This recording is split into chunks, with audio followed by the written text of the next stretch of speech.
नमस्कार दोस्तों, आप सभी को आपके अपनी यूट्यूब चैनल झार शिक्षा में स्वागत है। तो चलिए आज हम लोग झारखंड माध्यमिक आचार्य के लिए यूनिट 10 के अंतर्गत financial administration and contemporary politics के top 100 one liner question answer करते हैं, जो कि आपके आगामी एग्जाम झारखंड माध्यमिक आचार्य में आने की पूरी संभावना है।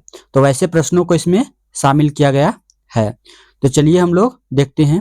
और ये जो top 100 one liner question answer जो है, ये झार शिक्षा के द्वारा तैयार किया गया बुकलेट, जिसमें से 1200 plus one liner question answer है, उसका ये भाग है। इसको आप लोग कम समय में बेहतर रिवीजन के तौर पर इस्तेमाल कर सकते हैं। और अभी ये बुकलेट जो है वो आपको क्रिसमस सेल के अवसर पर मात्र 25 रुपया में मिल रहा है, जिसका ओरिजिनल प्राइस 70 रुपीज है। तो चलिए हम लोग स्टार्ट करते हैं आज के पहले प्रश्न से। सबसे पहला टॉपिक जो है वह है बजट, अच्छे बजट के सिद्धांत। तो पहला प्रश्न है, भारतीय संविधान के किस अनुच्छेद में बजट शब्द का उल्लेख न करके वार्षिक वित्तीय विवरण का प्रयोग किया गया है? यह किस अनुच्छेद में? यह अनुच्छेद 112 में किया गया है। अगला प्रश्न है, शून्य आधारित बजट का जनक किसे माना जाता है और इसे सबसे पहले किस देश में अपनाया गया? तो शून्य आधारित बजट का जनक पीटर ए पेरी को माना जाता है और इसे अपनाने वाला पहला देश अमेरिका था। अगला प्रश्न है, किस प्रकार के बजट में पिछले वर्ष के व्यय को आधार न मानकर हर गतिविधि का एक नए सिरे से औचित्य सिद्ध करना है? तो शून्य आधारित बजट का। अगला प्रश्न है, निष्पादन बजट परफॉर्मेंस बजटिंग की सिफारिश भारत में सबसे पहले किस आयोग ने की थी? तो सबसे पहले प्रथम प्रशासनिक सुधार आयोग यानी कि फर्स्ट ARC ने की थी। अगला प्रश्न है, बजट एक ऐसा दस्तावेज है जिसमें सार्वजनिक राजस्व और व्यय की प्रारंभिक अनुमोदित योजना होती है। यह परिभाषा किसने दी? यह परिभाषा जो है वो रेनी स्टोर्न ने दी। अगला प्रश्न है, भारतीय संसदीय प्रक्रिया में गिलोटिन का प्रयोग बजट पारित करने के किस चरण में किया जाता है? यह जब अनुदान की मांगों पर चर्चा के लिए निर्धारित समय समाप्त हो जाता है और शेष मांगों को बिना चर्चा के मतदान में रखा जाता है, तब गिलोटिन का प्रयोग किया जाता है।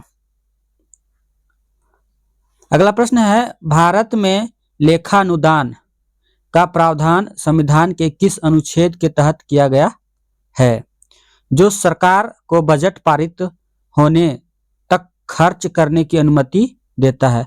यह अनुच्छेद 116 के तहत किया गया है। अगला प्रश्न है, किस समिति की सिफारिश पर 1921 में रेल बजट को आम बजट से अलग किया गया था, जिसे 2017 में पुनः मिला दिया गया? यह एकवर्थ समिति की सिफारिश पर किया गया था। अगला प्रश्न है, सनसेट की अवधारणा किस प्रकार की बजट प्रणाली से निकटता से जुड़ी है? यह शून्य आधारित बजट प्रणाली से निकटता से जुड़ी है। अगला प्रश्न है, राजकोषीय उत्तरदायित्व और बजट प्रबंधन अधिनियम FRBM एक्ट 2003 का मुख्य उद्देश्य क्या था? तो इसका मुख्य उद्देश्य था राजकोषीय घाटे को कम करना और अंतर पीढ़ीगत इक्विटी को सुनिश्चित करना। अगला प्रश्न है, आउटकम बजट को भारत में पहली बार किस वित्त वर्ष में पेश किया गया था? यह 2005-06 में पी चिदम्बरम के कार्यकाल में पेश किया गया था। अगला प्रश्न है, बजट निर्माण में एकल कोष का नियम का क्या अर्थ है? तो इसका अर्थ है यदि वित्तीय वर्ष के अंत तक आवंटित धन खर्च नहीं किया जाता तो वह समेकित निधि में वापस चला जाता है और अगले वर्ष के लिए उपलब्ध नहीं रहता। अगला प्रश्न है, किस प्रकार के बजट में लैंगिक समानता को बढ़ावा देने के लिए महिलाओं के लिए विशेष आवंटन का प्रावधान है? तो जेंडर बजटिंग में। अगला प्रश्न है, प्रभावी राजस्व घाटा शब्द का प्रयोग केंद्रीय बजट में किस वर्ष शुरू किया गया? यह 2011-12 में शुरू किया गया। अगला प्रश्न है, संविधान के अनुच्छेद 113 के अनुसार संचित निधि से व्यय के लिए किसकी स्वीकृति अनिवार्य है? तो लोकसभा की स्वीकृति जो है वह अनिवार्य है। अब हम लोग देखते हैं सेकेंड भाग से केंद्र और राज्य के बीच वित्तीय संबंध से इंपॉर्टेंट प्रश्नों को। पहला प्रश्न है, केंद्र राज्य वित्तीय संबंधों का उल्लेख संविधान के किस भाग और अनुच्छेदों में किया गया है? यह भाग 12 और अनुच्छेद 268 से 293 के बीच किया गया है। अगला प्रश्न है, अनुच्छेद 280 के तहत गठित वित्त आयोग किस प्रकार की संस्था है? यह एक अर्ध न्यायिक और संवैधानिक संस्था है। अगला प्रश्न है, जीएसटी काउंसिल का गठन संविधान के किस अनुच्छेद के तहत किया गया है और इसका अध्यक्ष कौन होता है? तो जीएसटी काउंसिल का गठन जो है वह अनुच्छेद 279A के तहत किया गया है और इसका अध्यक्ष केंद्रीय वित्त मंत्री होता है। अगला प्रश्न है, संघ द्वारा लगाए जाने वाले लेकिन राज्यों द्वारा संग्रहित और विनियोजित किए जाने वाले शुल्कों का उल्लेख किस अनुच्छेद में है? यह अनुच्छेद 268 में है। विवेकाधीन अनुदान का प्रावधान किस अनुच्छेद में है जिसका प्रयोग केंद्र अक्सर राजनीतिक प्रभाव के लिए करता है? यह अनुच्छेद 282 में है। अगला प्रश्न है, सरकारिया आयोग 1983 ने वित्तीय संबंधों के संदर्भ में क्या प्रमुख सिफारिश की थी? तो निगम कर को विभाजन पूल में शामिल किया जाना चाहिए। दैट मीन्स कॉरपोरेशन टैक्स को डिवीजन पूल में शामिल करना चाहिए। अगला प्रश्न है, 15वें वित्त आयोग के अध्यक्ष कौन हैं और इनकी सिफारिश की समयावधि क्या है? तो 15वें वित्त आयोग के अध्यक्ष जो हैं वो एनके सिंह थे और इनकी जो 1921 से 2026 तक हैं और इनकी सिफारिश की अवधि तो बता ही दी आपको 1921 से 26 है। अगला प्रश्न है, केंद्र और राज्यों के बीच करों के शुद्ध आगम यानी नेट प्रोसीड्स के वितरण के सिद्धांत की सिफारिश कौन करता है? यह वित्त आयोग के द्वारा किया जाता है। अगला प्रश्न है, अनुच्छेद 275 के तहत संसद को किस आधार पर राज्यों को सहायता अनुदान देने का अधिकार है? यह जिन राज्यों को सहायता की आवश्यकता है न कि प्रत्येक राज्य को। अगला प्रश्न है, किस संविधान संशोधन अधिनियम द्वारा वस्तु एवं सेवा कर लागू किया गया जिसने केंद्र राज्य वित्तीय संबंधों को व्यापक रूप से बदला? तो 101वां संविधान संशोधन अधिनियम 2016 के द्वारा जीएसटी लागू किया गया। अगला प्रश्न है, राज्य सरकारों को बाजार से ऋण लेने का अधिकार संविधान के किस अनुच्छेद के तहत सीमित किया गया है? यह अनुच्छेद 293 के तहत सीमित किया गया है। यदि राज्य पर केंद्र का पिछला कर्ज बकाया है तो केंद्र की अनुमति आवश्यक है बाजार से ऋण लेने के लिए। अगला प्रश्न है, ऊर्ध्वाधर असंतुलन वित्तीय संघवाद में किस संदर्भित करता है? यानी वर्टिकल इम्बैलेंस जो है वो वित्तीय संघवाद में किसे संदर्भित करता है? यह केंद्र और राज्य सरकारों के बीच राजस्व और व्यय की जिम्मेदारियों में बेमेल, केंद्र के पास अधिक संसाधन, राज्यों के पास अधिक जिम्मेदारी। अगला प्रश्न है, पुंछी आयोग 2007 ने वित्त आयोग के संदर्भ में क्या महत्वपूर्ण सुझाव दिया था? तो वित्त आयोग को एक अस्थायी निकाय बनाया जाना चाहिए। अगला प्रश्न है, भारत की आकस्मिकता निधि कंटीजेंसी फंड किस अनुच्छेद के तहत स्थापित है और यह किसके नियंत्रण में होती है? तो ये कंटीजेंसी फंड जो है अनुच्छेद 267 के तहत स्थापित है और यह राष्ट्रपति के अधीन होती है। अगला प्रश्न है, राज्यों के खातों की लेखा परीक्षा यानी ऑडिट करने का अधिकार सीएजी को है। यह किस प्रकार केंद्र के वित्तीय नियंत्रण को दर्शाता है?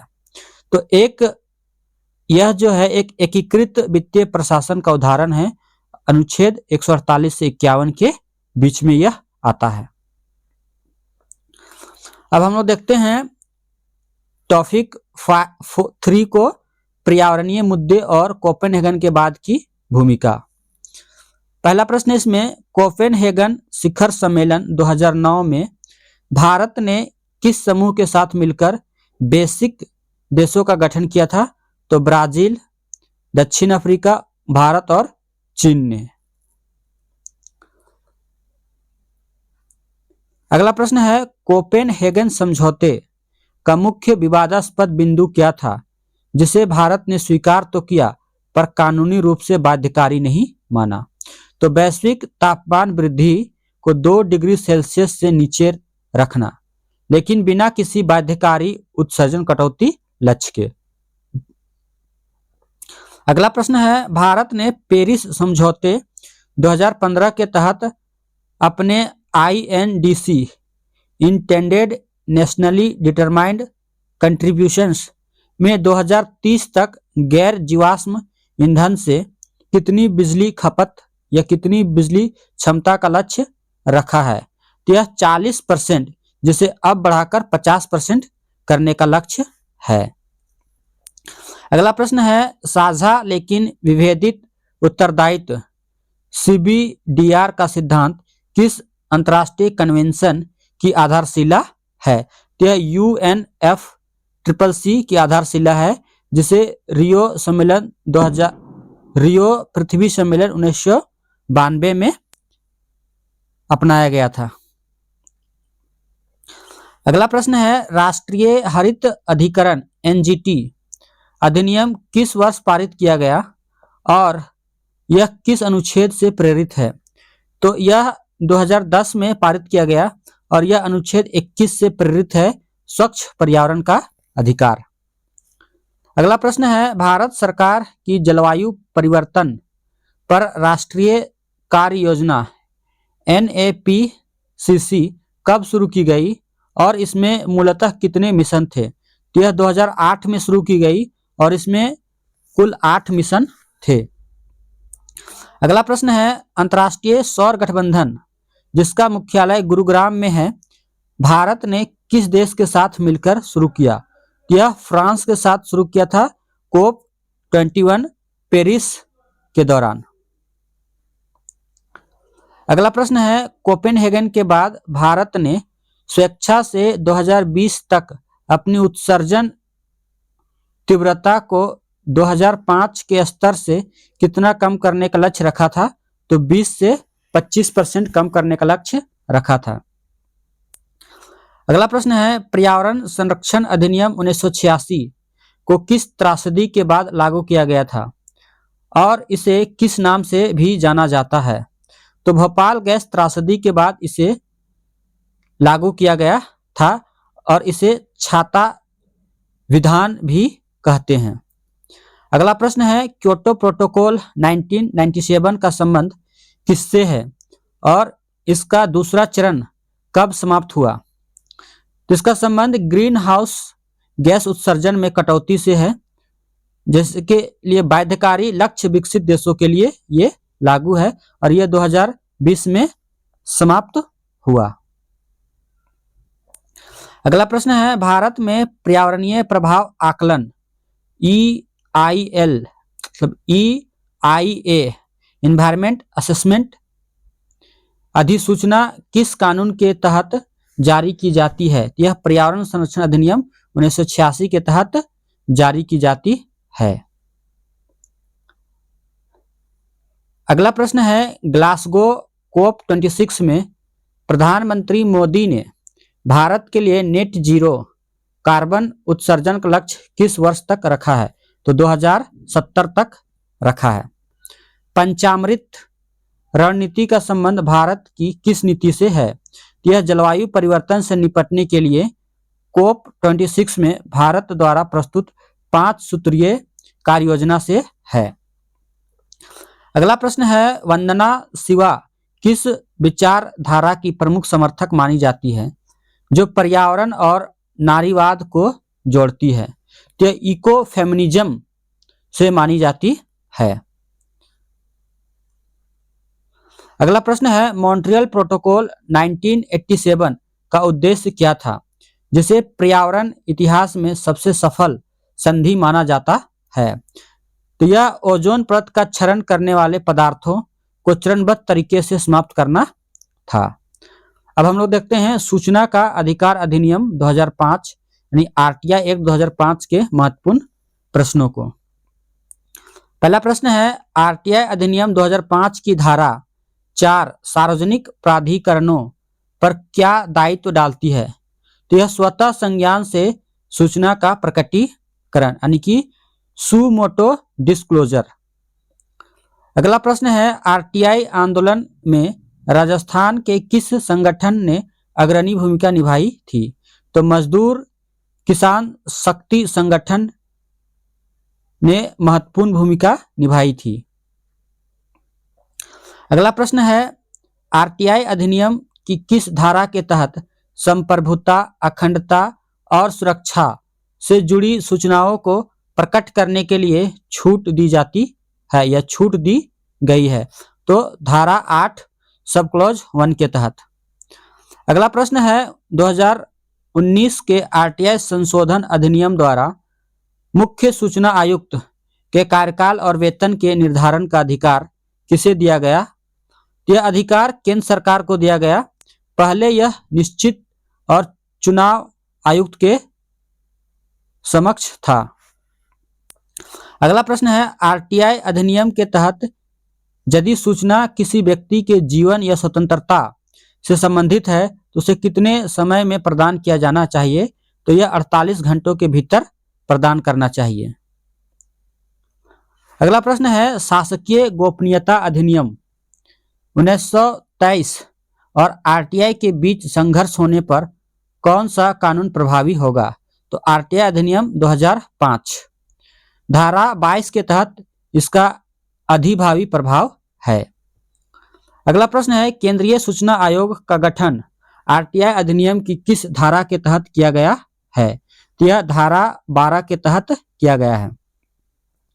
अगला प्रश्न है, whistle blower protection act 2014 RTI के किस उद्देश्य का पूरक है? तो यह भ्रष्टाचार को उजागर करने वाले व्यक्तियों की सुरक्षा और पारदर्शिता सुनिश्चित करना है।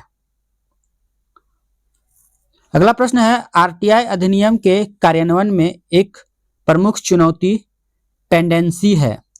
इसका क्या अर्थ है? इसका अर्थ है सूचना आयोगों में अपीलों और शिकायतों का भारी बैकलॉग जमा होना।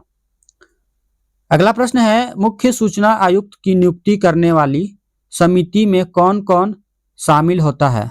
तो इसमें प्रधानमंत्री, लोकसभा में विपक्ष का नेता और प्रधानमंत्री द्वारा नामित एक कैबिनेट मंत्री। अगला प्रश्न है, आरटीआई के तहत तृतीय पक्ष सूचना के लिए उस पक्ष को अपना पक्ष रखने के लिए कितने दिन दिए जाते हैं? तो उसे 10 दिन दिए जाते हैं धारा 11 के तहत। अगला प्रश्न है, क्या राजनीतिक दलों को आरटीआई के दायरे में माना जाता है? तो हाँ, सीआईसी ने 2013 में उन्हें सार्वजनिक प्राधिकरण घोषणा किया, लेकिन राजनीतिक दलों ने इसका पालन नहीं किया। अगला प्रश्न है, आरटीआई अधिनियम की धारा 24 कुछ संगठनों को इस अधिनियम के दायरे से बाहर रखती है। वे मुख्य रूप से कौन से संगठन हैं? तो खुफिया और सुरक्षा एजेंसी जैसे आईबी और रॉ। अगला प्रश्न है, आरटीआई कानून लागू करने वाला विश्व का पहला देश कौन सा था? यह स्वीडन था। 1766 में इन्होंने लागू किया था। अगला प्रश्न है, मास्टर सर्कुलर या गाइड जो आरटीआई के प्रावधानों को स्पष्ट करते हैं कौन जारी करता है? यह कार्मिक और प्रशिक्षण विभाग यानी कि डीओपीटी जारी करता है। अब हम देखते हैं लैंगिक मुद्दे यानी कि जेंडर इशू के महत्वपूर्ण प्रश्नों को। पहला प्रश्न इसमें, व्यक्तिगत ही राजनीतिक है, व्यक्तिगत ही राजनीतिक है, द पर्सनल इज पॉलिटिकल का नारा नारीवाद की किस लहर से संबंधित है? यह द्वितीय लहर नारीवाद से संबंधित है यानी कि सेकेंड वेव फेमिनिज्म से यह संबंधित है। अगला प्रश्न है, ग्लास सीलिंग की अवधारणा कार्यस्थल पर महिलाओं के किस अनुभव को दर्शाती है? यह एक अदृश्य बाधा जो महिलाओं को शीर्ष प्रबंधन पदों तक पहुंचने से रोकती है। अगला प्रश्न है, भारत में कार्यस्थल पर महिलाओं के यौन उत्पीड़न रोकथाम, निषेध और निवारण अधिनियम किस वर्ष पारित हुआ? यह 2013 में पारित हुआ, विशाखा दिशा निर्देश के आधार पर। अगला प्रश्न है, साइमन डी वेवायर की प्रसिद्ध पुस्तक कौन सी है जिसमें उन्होंने कहा स्त्री पैदा नहीं होती बना दी जाती है? यह कौन सी पुस्तक है? यह द सेकेंड सेक्स है जिसका पब्लिकेशन 1949 में हुआ था। कौन सा? तो द सेकेंड सेक्स। अगला प्रश्न है, 73rd और 74th संविधान संशोधन द्वारा स्थानीय निकायों में महिलाओं के लिए कितना आरक्षण अनिवार्य किया गया है? तो कुल सीटों का 1/3 दैट मीन्स 33% निर्धारित किया गया है। हालांकि कई राज्यों में से 50% कर दिया गया है। अगला प्रश्न है, संयुक्त राष्ट्र द्वारा अपनाई गई CEDAW 1979 संधि का पूर्ण रूप क्या है?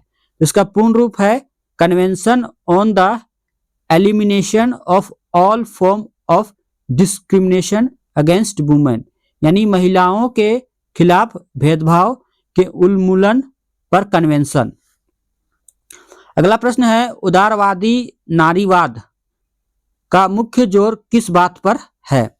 यह कानूनी और राजनीतिक सुधारों के माध्यम से समान अधिकार और अवसर प्राप्त करना है।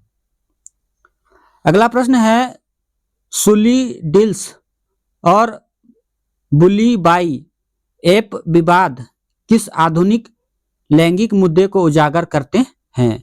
यह साइबर मिसोजिनी और डिजिटल स्पेस में महिलाओं का वस्तुकरण को उजागर करते हैं। अगला प्रश्न है, भारत में घरेलू हिंसा से महिलाओं का संरक्षण अधिनियम किस वर्ष लागू हुआ है? यह 2005 में लागू हुआ है। अगला प्रश्न है, जेंडर पैरिटी इंडेक्स कौन जारी करता है? यह यूनेस्को के द्वारा जारी किया जाता है शिक्षा के संदर्भ में, या वर्ल्ड इकोनॉमिक फोरम जारी करता है इसे ग्लोबल जेंडर गैप रिपोर्ट के संदर्भ में। अगला प्रश्न अब हम देखते हैं अंतरराष्ट्रीय मतलब आंतरिक सुरक्षा की चुनौतियों से।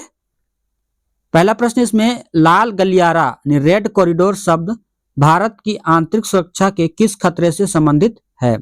यह वामपंथी उग्रवाद यानी कि LWE या नक्सलवाद से संबंधित है। अगला प्रश्न है, गैर कानूनी गतिविधियां रोकथाम अधिनियम UAPA में 2019 के संशोधन का मुख्य प्रावधान क्या था? इसका मुख्य प्रावधान था सरकार को किसी व्यक्ति को भी आतंकवादी घोषित करने का अधिकार देना। पहले केवल संगठनों को यह अधिकार था। अगला प्रश्न है, राष्ट्रीय जांच एजेंसी NIA का गठन किस आतंकवादी हमले के बाद किया गया था? इसका गठन 26/11 मुंबई हमले 2008 के बाद किया गया था। अगला प्रश्न है, ऑपरेशन ग्रीन हंट का संबंध सुरक्षा बलों के किस अधिनियम या किस अभियान से माना जाता है? यह नक्सलवाद विरोधी अभियान यानी एंटी नक्सल ऑपरेशन से माना जाता है। अगला प्रश्न है, पूर्वोत्तर भारत में उग्रवाद का मुख्य कारण क्या माना जाता है? इसका मुख्य कारण है निर्जातीय पहचान का संकट, विकास की कमी और अवैध घुसपैठ। अगला प्रश्न है, स्लीपर सेल की अवधारणा आतंकवाद के किस मॉडल से जुड़ी है? यह ऐसे आतंकवादी जो सामान्य जीवन जीते हैं और आदेश मिलने पर सक्रिय होकर हमला करते हैं। अगला प्रश्न है, सशस्त्र बल विशेष अधिकार अधिनियम यानी अफ्स्पा 1958 सुरक्षा बलों को क्या विशेष शक्ति देता है? यह अशांत क्षेत्रों यानी डिस्टर्ब एरिया में बिना वारंट के गिरफ्तार करने और गोली चलाने का अधिकार देता है। अगला प्रश्न है, भारत की आंतरिक सुरक्षा में NATGRID यानी नेशनल इंटेलिजेंस ग्रिड का उद्देश्य क्या है? तो इसका उद्देश्य है विभिन्न खुफिया और सुरक्षा एजेंसियों के डेटाबेस को जोड़कर रियल टाइम जानकारी साझा करना। अगला प्रश्न है, लोन वुल्फ अटैक का अर्थ क्या है? तो इसका अर्थ है जब कोई व्यक्ति किसी संगठन के प्रत्यक्ष निर्देश के बिना विचारधारा से प्रभावित होकर अकेले हमला करता है। अगला प्रश्न है, साइबर आतंकवाद को रोकने के लिए भारत सरकार ने किस नोडल एजेंसी की स्थापना की है? तो सर्ट इनकी स्थापना की है Indian computer emergency response team. अगला प्रश्न है, नक्सलवाद की शुरुआत 1967 में पश्चिम बंगाल के किस गांव से हुई थी? यह नक्सलबाड़ी दार्जिलिंग जिले से हुई थी। अगला प्रश्न है, समाधान सिद्धांत का संबंध किस समस्या के निवारण से है? इसका संबंध वामपंथी उग्रवाद से निपटने के लिए गृह मंत्रालय की रणनीति से है। अगला प्रश्न है, संगठित अपराध और आतंकवाद के बीच गठजोड़ पर किस समिति ने अपनी रिपोर्ट दी थी? तो वोहरा समिति ने रिपोर्ट दी थी 1993 में। धार्मिक कट्टरवाद किस प्रकार आंतरिक सुरक्षा के लिए खतरा है? यह सांप्रदायिक हिंसा को भड़काता है और सामाजिक ताने बाने को कमजोर करता है, जिससे उग्रवाद पनपता है। अगला प्रश्न है, CCTNS का मुख्य लक्ष्य क्या है? That means crime and criminal tracking network and system. इसका मुख्य लक्ष्य क्या है? इसका मुख्य लक्ष्य है देश भर के पुलिस स्टेशनों को डिजिटली जोड़ना और अपराधियों को डेटाबेस तैयार करना। अब हम लोग देखते हैं टॉपिक 7 से सतत विकास यानी सस्टेनेबल डेवलपमेंट के महत्वपूर्ण प्रश्नों को। सतत विकास की सबसे स्वीकार्य परिभाषा किस रिपोर्ट में दी गई थी? तो यह ब्रंटलैंड रिपोर्ट 1987 में दी गई थी। इसका शीर्षक था आवर कॉमन फ्यूचर। अगला प्रश्न है, संयुक्त राष्ट्र द्वारा निर्धारित सतत विकास लक्ष्य यानी SDG की संख्या कितनी है और इन्हें कब तक पर्याप्त करना है? तो इसका लक्ष्य 17 है और इसे 2030 तक प्राप्त करना है। अगला प्रश्न है, पृथ्वी के पास सबसे जरूरतों के लिए पर्याप्त संसाधन है लेकिन किसी के लालच के लिए नहीं। यानी पृथ्वी के पास सभी की जरूरतों को पूरा करने के लिए पर्याप्त संसाधन है लेकिन किसी के लालच के लिए नहीं है। यह कथन सतत विकास के संदर्भ में किसका है? यह महात्मा गांधी जी का है। अगला प्रश्न है, एजेंडा 21 किस सम्मेलन का परिणाम था? तो एजेंडा 21 जो था यह रियो सम्मेलन, यह रियो पृथ्वी सम्मेलन 1992 का परिणाम था। अगला प्रश्न है, लिमिट्स टू ग्रोथ रिपोर्ट 1972 किस संस्था द्वारा प्रकाशित की गई थी? यह क्लब ऑफ रोम के द्वारा प्रकाशित की गई थी। अगला प्रश्न है, SDG लक्ष्य संख्या 5 विशेष रूप से किस विषय से संबंधित है? यह लैंगिक समानता से संबंधित है।